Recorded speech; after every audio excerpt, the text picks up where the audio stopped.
It is so lovely to be with you today. Inside me, there is a new fire. It's a very quiet fire. It's an excitement. It's kind of a mini rebirthing. It's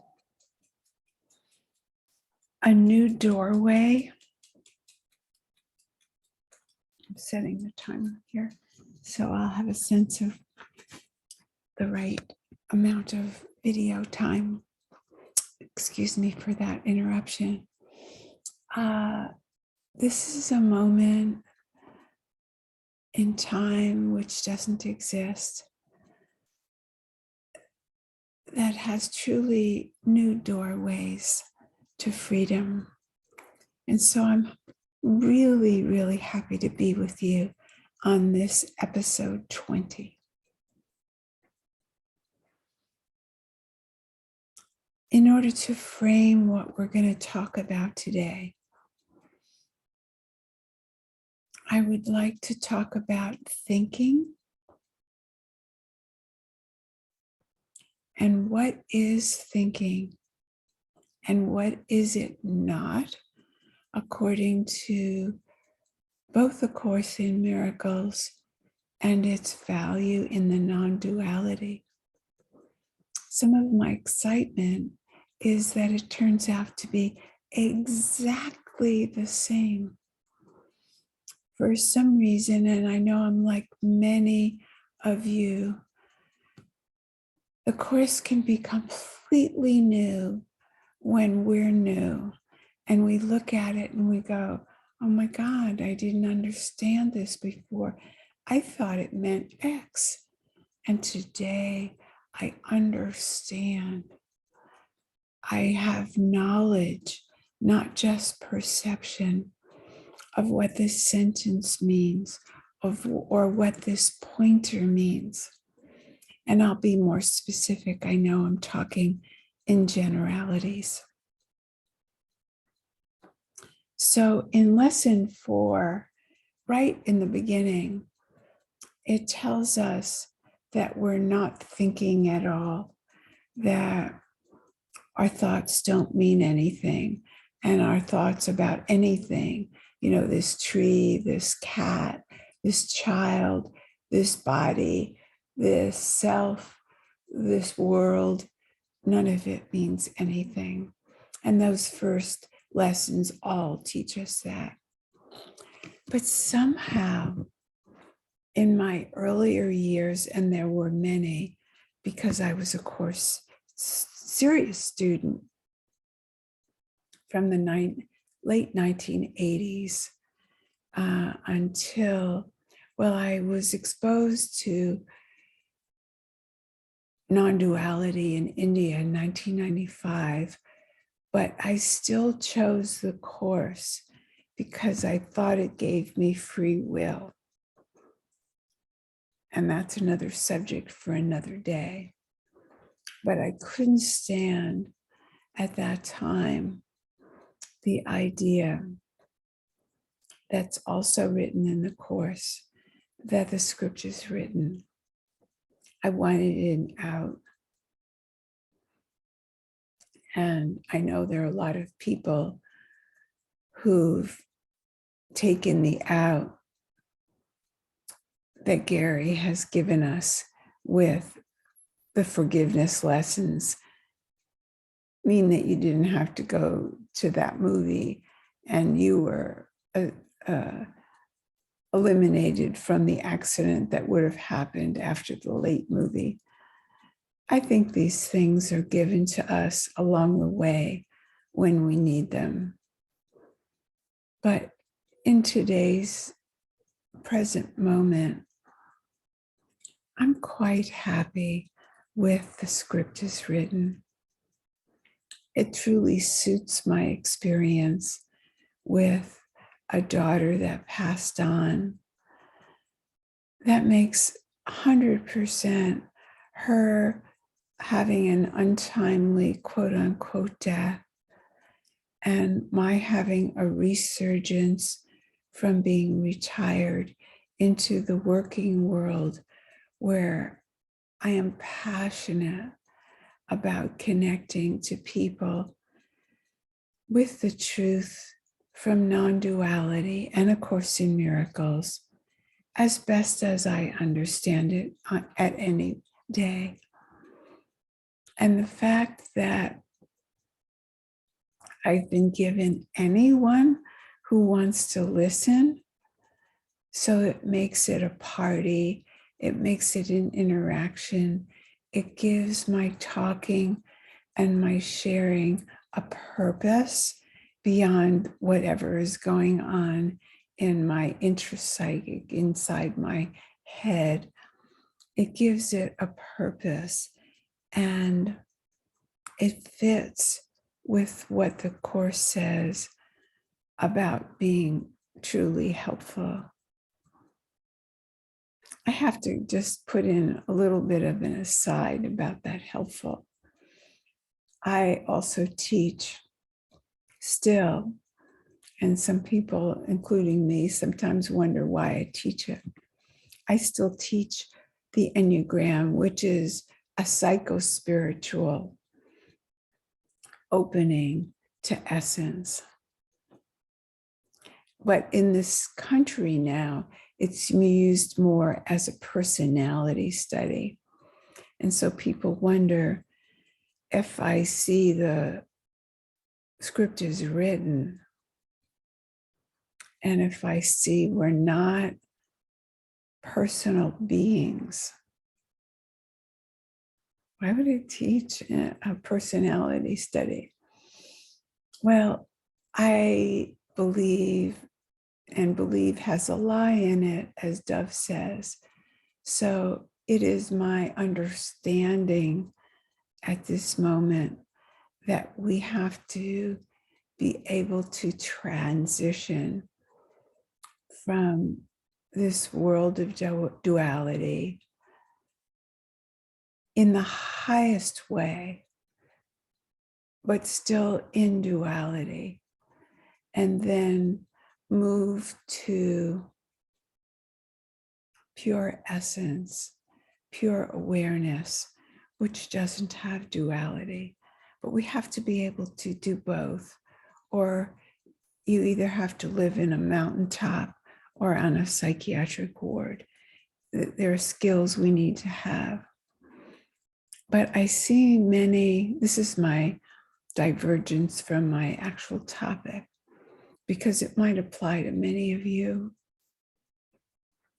That helpful prayer is stimulating people to be out there in the world doing more than is actually helpful before they've even gotten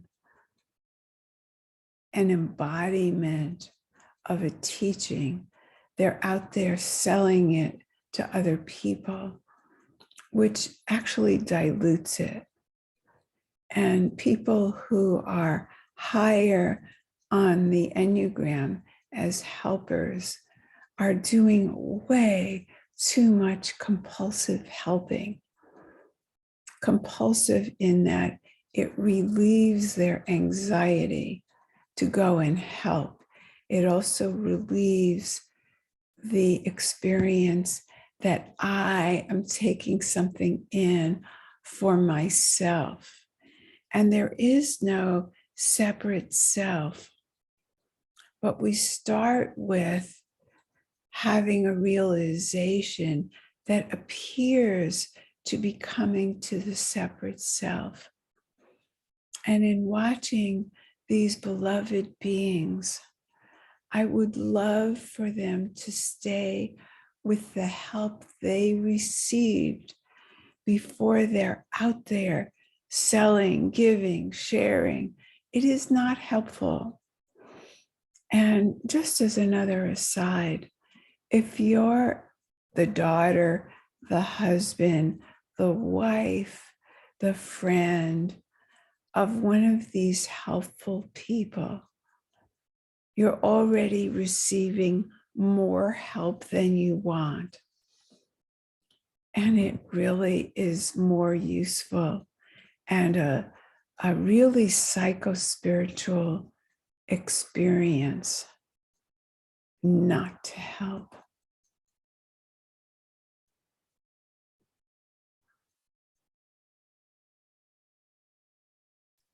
One of the facets of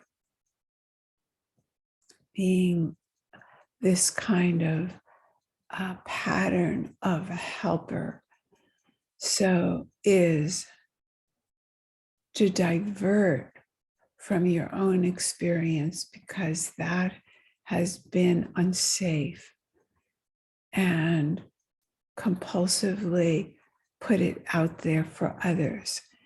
And my only point in saying this here is I have seen A Course in Miracles strengthen that compulsive helper thing by the section that says, I am here only to be truly helpful. Now that sentence is very helpful to people who are withholding, who believe they need to keep everything for themselves. And it's kind of really whatever is the opposite of what your inclination might be, what spirit or the script is asking of you. Now, if it's in the script, you might be doing something else right now, but you will eventually be doing what the script wants. And maybe it's for some people to give and give and give in this compulsive way until they are on empty.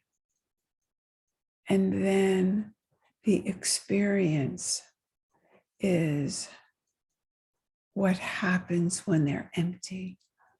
So we don't need to prevent it. There's nothing I need to do to caution people.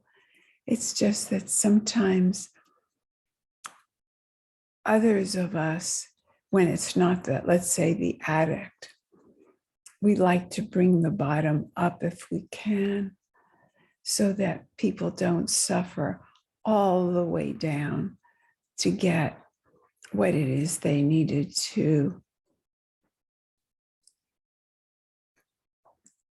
I don't really like to use the word lesson because of how that's used as well, but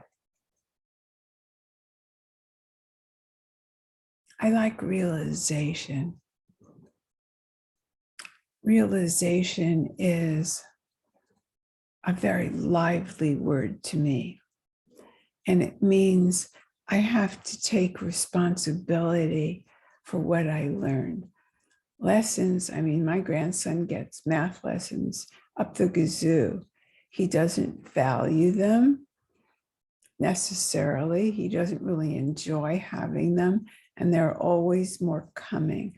So he doesn't have to treat it as a special event. And that's another thing I hear course students doing is that, oh, this is a lesson God would have me learn. So there it is again.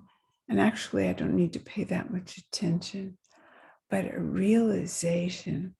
How many of us would stop in our tracks and maybe make a different turn if we were having a realization? So I'm encouraging people to change the words, whatever the words are that we overuse and they no longer have sparkle or meaning to them. So getting back on track, the course starts right in those beautiful early lessons to teach us that,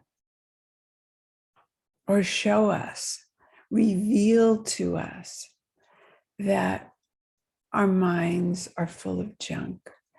We think junk all the time. Now, here's the misunderstanding that I had for years. And I thought that we're supposed to change our thinking. And when the lesson says, I think only thoughts that are with God, I'm supposed to change my thoughts. And I dearly love that phrase, choose again. But here's what I came up with this morning that is so revitalizing for me, because I'm seeing more deeply how non-duality is expressly said in the Course. So in the text 31, section 8, sentence 2, it says temptation would persuade the person, also called the Holy Son of God. He is a body. And if you remember, the Course says we have only one problem, and that's a belief in separation from God. So you see, it goes together with this belief in a body. And what has been so helpful to me personally, recently, especially since Melissa passed away, is to open to what is that to not be a person that was never born and will not die. It means that we are what quantum physics says. We are energy.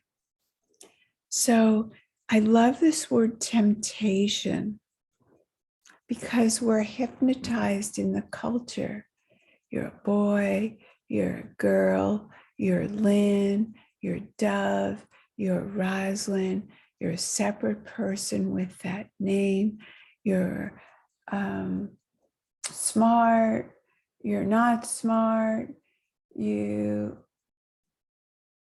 have things, these are your toys, these are my toys, you have to get more toys, you have to get more money. You know the picture. I don't have to spell it out. But when we have all of this coming to us, that is the trance. That is what the Course calls the dream. And it starts and it ends in a way with a belief that we're a body. And you can see how Melissa's, I think you can, I'll explain it to you, that if Melissa's body passed, and I dearly love that girl, that wouldn't it behoove me to enter the doorway that says she was not a person, she was not a body, she was that energy that I call Melissa, and that is what I am. It gives me so much sustenance. It gives me so much pleasure. It's the opposite of grief. It gives me connection with the truth that is very stabilizing, because there are no highs and lows if you're not a body.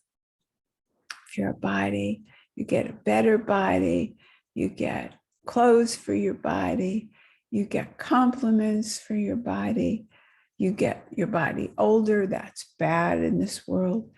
Your body gets diseases if it lives here long enough, because it's not meant to stay.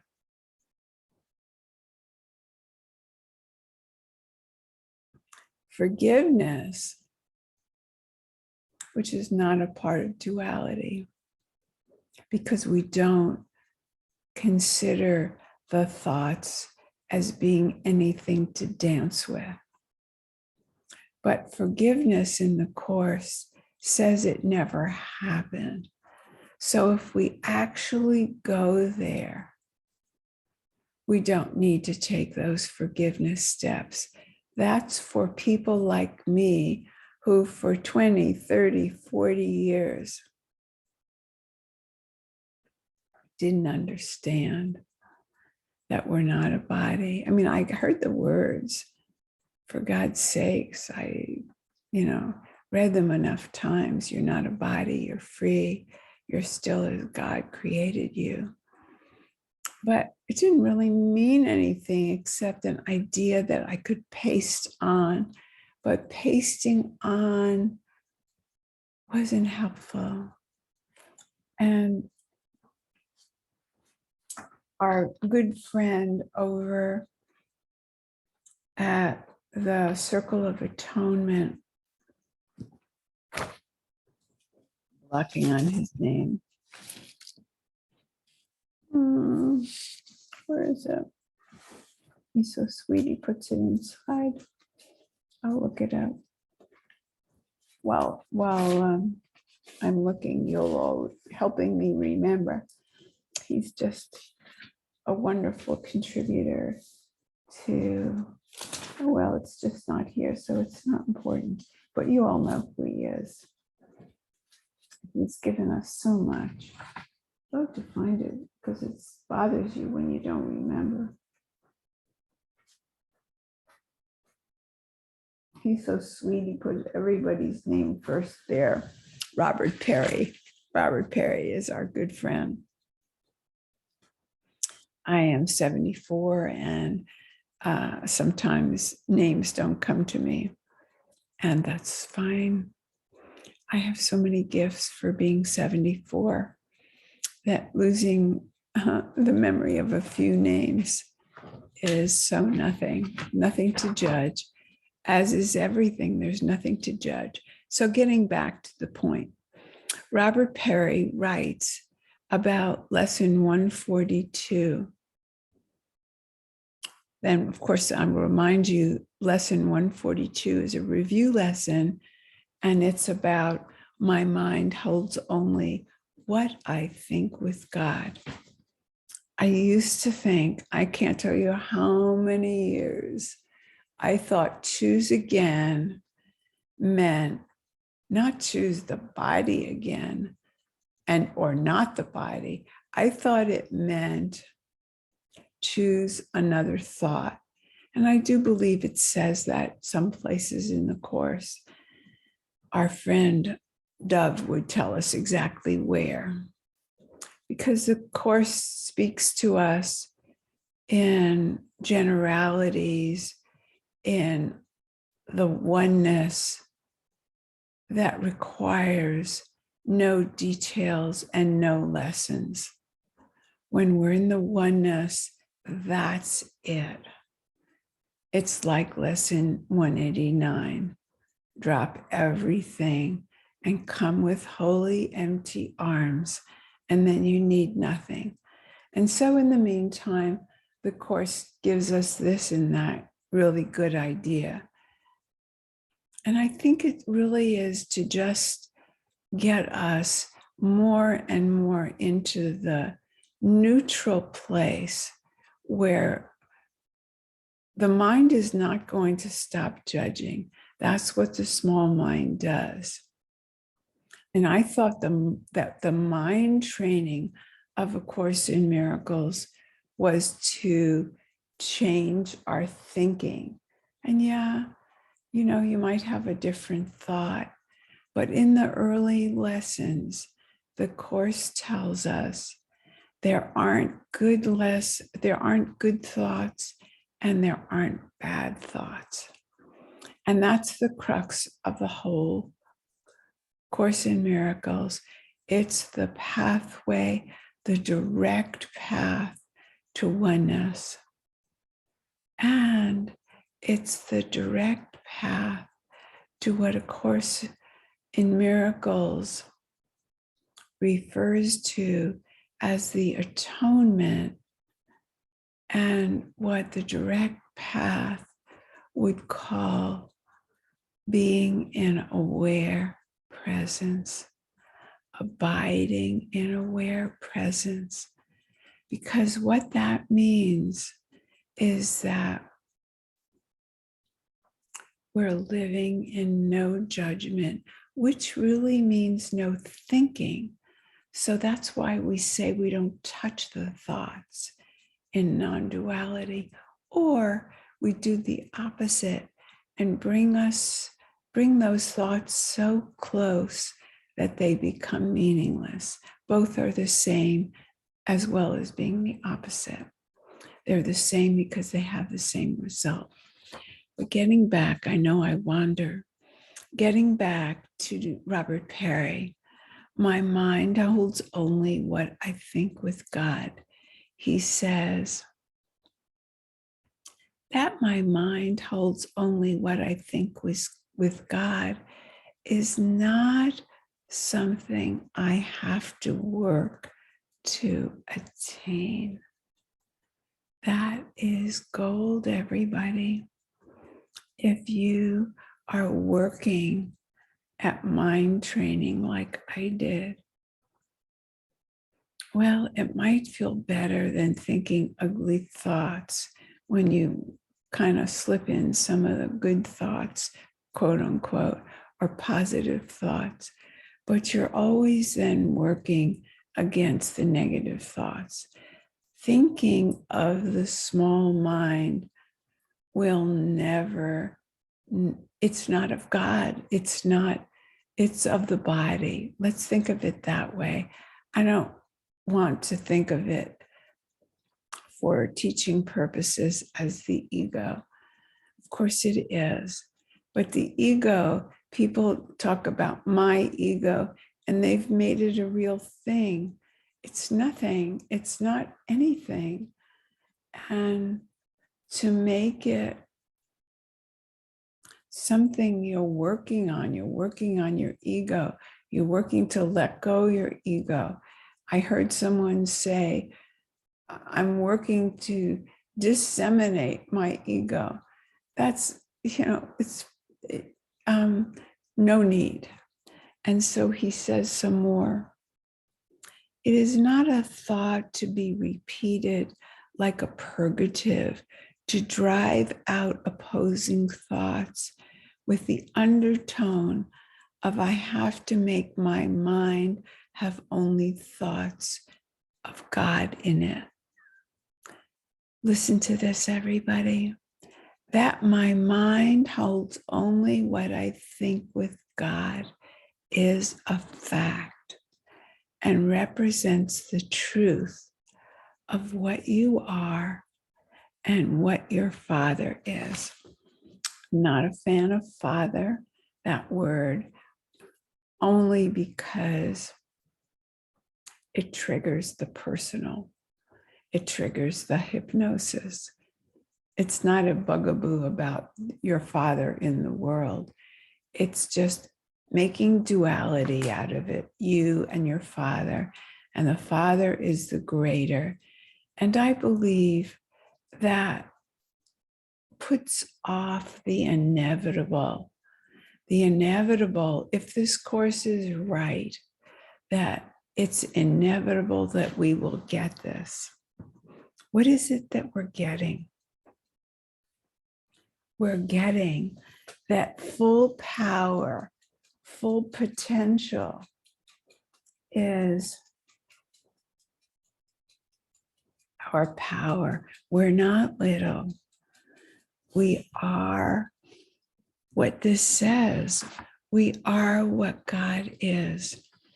And if you've been listening to any of my other episodes, you'll know that I repetitively had the discouragement for using the word God because of the comparison of making ourselves small, and God is.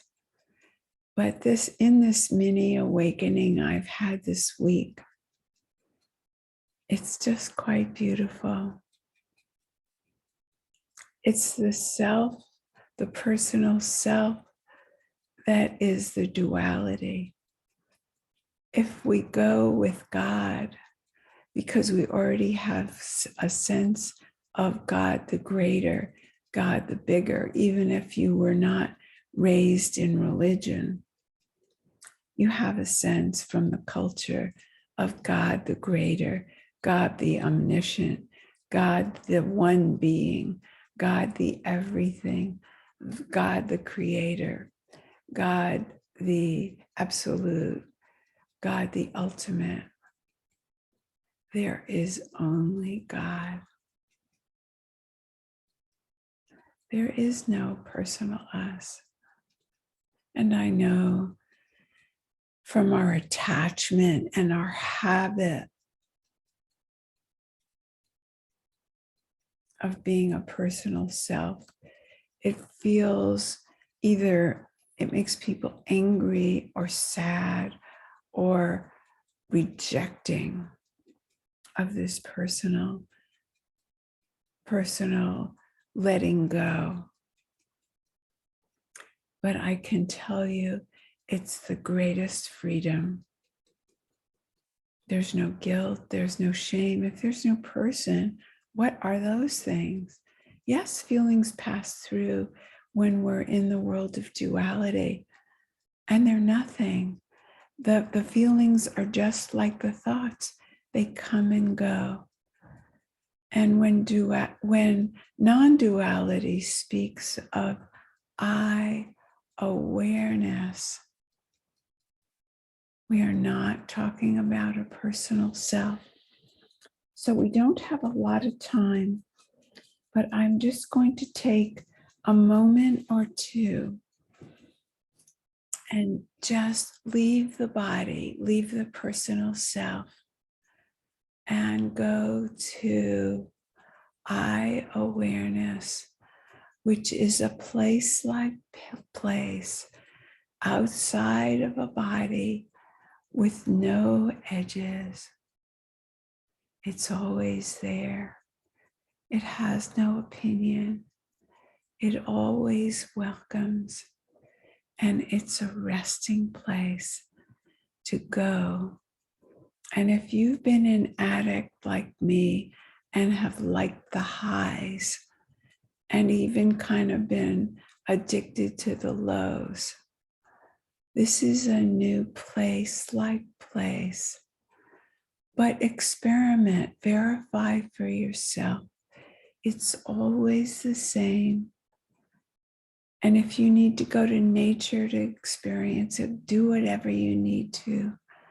But it is always there, welcoming you, not as the personal self, not close by as local awareness, that's the critic, but before local awareness that knows the local awareness and is not anything before that.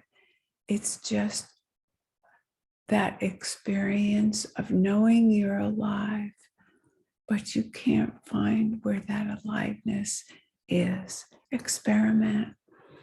I leave you with that, my love, and thank you for today.